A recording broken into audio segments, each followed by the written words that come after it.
প্রীতি, সালাম এবং শুভেচ্ছা নেবেন। 13ই নভেম্বর আসলে কি হতে যাচ্ছে?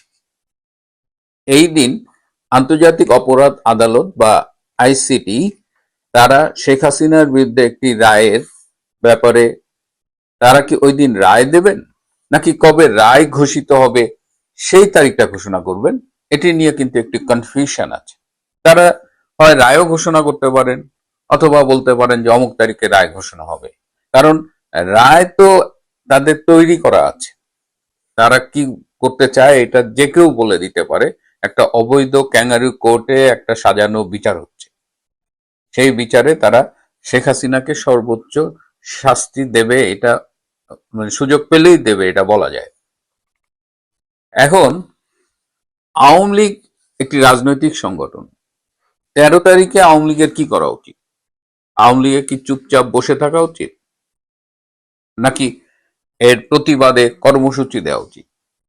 অনেকেই এই 13 তারিখের প্রোগ্রাম নিয়ে ইনিয়ে বিনিয়ে কথা বলবার চেষ্টা করছেন যে 13 তারিখ কেন প্রোগ্রাম দেওয়া হচ্ছে, পর্যাপ্ত প্রস্তুতি নিয়ে কি প্রোগ্রামটা দেওয়া হচ্ছে, প্রোগ্রাম দেওয়ার মধ্য দিয়ে কি আওয়ামী লীগের নেতা কর্মীদের যারা দেশে আছেন, যারা একটু আন্দোলন করেন, তাদের বিপদের মুখে ঠেলে দেওয়া হচ্ছে কিনা, এরকম নানা রকমের আলোচনা কিন্তু আমরা শুনছি। তার আগে আসুন একটু জেনে নিই যে 13 তারিখে আওয়ামী লীগের প্রোগ্রামটা কি।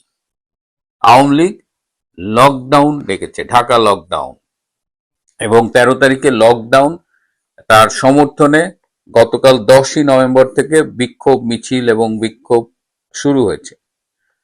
সারা দেশের জেলা এবং উপজেলা সদরে এই বিক্ষোভ মিছিল হবার পরিকল্পনা রয়েছে। এবং গতকাল আপনারা দেখেছেন যে ঢাকা শহর কিন্তু বেশ উত্তপ্ত ছিল।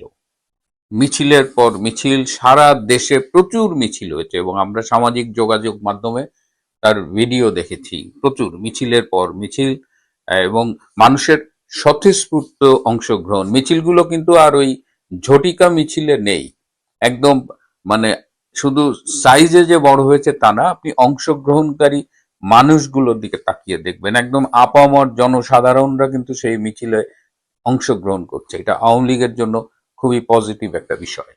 এখন লকডাউন এই শব্দটা আমরা প্রথম শুনেছি কোভিডের সময় ব্যাপক হারে, এবং তখন বলা হতো যে লকডাউনের সময় আমাদের চলাচল কিন্তু একদম নিয়ন্ত্রিত ছিল। আমাদের স্টে অ্যাট হোম, আমরা ঘরে থাকতাম, একদম প্রয়োজন না হলে আমরা বেরোতাম না, এবং যারা জরুরি সেবা বা এই ধরনের কাজ কারবার করছে তারা বেরোতো। তো এবার সেটা ছিল হেলথের লকডাউন। এবার আওয়ামী লীগ পলিটিক্যাল ক্ষেত্রে এই লকডাউন কর্মসূচি দিয়েছে। সো হেলথের সাথে কিছু মিল থাকবে, কিছু অমিলও থাকবে। আওয়ামী লীগ বলছে যে এই দিন অফিস, আদালত, কল কারখানা সব বন্ধ থাকবে, গাড়ির চাকা ঘুরবে না, এবং সবাইকে রাজপথে এনে শহর, বিশেষ করে ঢাকা শহরকে অবরোধের জন্য আহ্বান জানিয়েছে। আপনি যদি রাজপথে না নামতে চান, তাও আপনি এই লকডাউনে অংশগ্রহণ করতে পারেন। স্টে অ্যাট হোম, আপনি আপনার ঘরে থাকুন। যিনি রাজপথে যেতে চায় তিনি রাজপথে যাবেন, এবং আওয়ামী লীগের নেতাকর্মীরা তো যারা সম্ভব তারা অবশ্যই রাজপথে নামবেন। এখন তো খুব স্বাভাবিক পরিস্থিতি দেশে নেই, এবং আওয়ামী লীগের কার্যক্রম নিষিদ্ধ করা হয়েছে। তারপরেও আওয়ামী লীগের তৃণমূলের নেতাকর্মীরা যেভাবে ফাইট করছে, সেটা মানে এইটা আসলে আনপ্রেসিডেন্টেড। আমি বলবো যে একদম, আমি নিজেও কল্পনা করিনি যে এত স্পিরিটেড একটা ফাইট আমাদের আওয়ামী লীগের তৃণমূল করছে, এবং তাদের সাথে বাংলার মানুষের সমর্থন যোগ হচ্ছে। এখন অনেকেই দেখবেন যে এইগুলো নিয়ে খোঁচাচ্ছে। এই খোঁচাচ্ছে যারা, তার মধ্যে আবার দুই ধরনের আছে। এক ধরনের আছে লাল বদর, ইনুস, জামাত, শিবির, এরা নানান ভাবে খোঁচাবে, সমালোচনা করবে, ঠিক আছে। আর এক ধরনের লোক আছে আমাদের, যারা আমাদের পক্ষে, যারা ইউনূসকে পছন্দ করে না, যারা মনে করে যে ইউনূসের মাধ্যমে দেশটা ধ্বংস হয়ে যাচ্ছে, জামাত শিবিরের মাধ্যমে দেশ ধ্বংস হচ্ছে, তারাও কিন্তু অনেক সময় এমন এমন কথা বলছে যেটা তাদের বিবেচনা বোধের সাথে যায় না।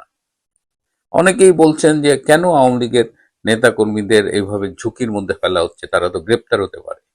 আমি অনেকের সাথেই কথা বলি, এবং বিশেষ করে ইউটিউব করার জন্য অনেকের সাথে আমার যোগাযোগ হয়, যারা রাজপথে মিছিল করতে যায়, যারা রাজপথে আন্দোলন করে। আপনি মনে রাখবেন যে তারা গ্রেপ্তার হতে পারে, এই ঝুঁকি জানা সত্ত্বেও রাজপথে যায়। এটা কিন্তু আন্দোলন, রাজনীতির আন্দোলন কিন্তু ঘরে বসে কম্পিউটার গেম না যে আপনি যত ইচ্ছা কিল করে ফেললেন, জিতলেন, হারলেন। রাজপথের ফয়সালাগুলো এরকমই হয়। আমার একটা সমস্যা আছে, আমি এই কথাগুলো বললে তখন আমাকে বলা হয় যে ভাই বিদেশ থেকে নিরাপদে থেকে এই কথাগুলো বলা খুব সহজ। আমি মানছি আমি বিদেশে থাকি, আমার ওই আপাত নিরাপত্তা ঝুঁকিগুলো নেই। কিন্তু আপনি 71 সালের কথা মনে করেন, সেই মুক্তিযুদ্ধে আমরা 30 লাখ লোক কি হারাইনি? শহীদ হয়নি 30 লাখ লোক?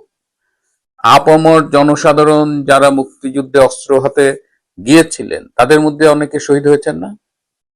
তখন কি আপনি বলেছেন যে তাজউদ্দিন সাহেবরা কেন কলকাতায় বসে এভাবে মানুষজনকে যুদ্ধক্ষেত্রে পাঠাচ্ছে, তারা মারা যাচ্ছে? তো মুক্তিযুদ্ধ অনেক বৃহত্তর আঙ্গিকের একটা ব্যাপার ছিল, কিন্তু আমরা যদি সেটা ন্যারো ডাউন করে আজকে 2025 সালের এই আন্দোলন নিয়ে আসি, ঝুঁকি থাকবেই। দেশে যারা আছেন তারা কাজ করছেন, দেশের বাইরে যারা আছেন তারাও কাজ করছেন।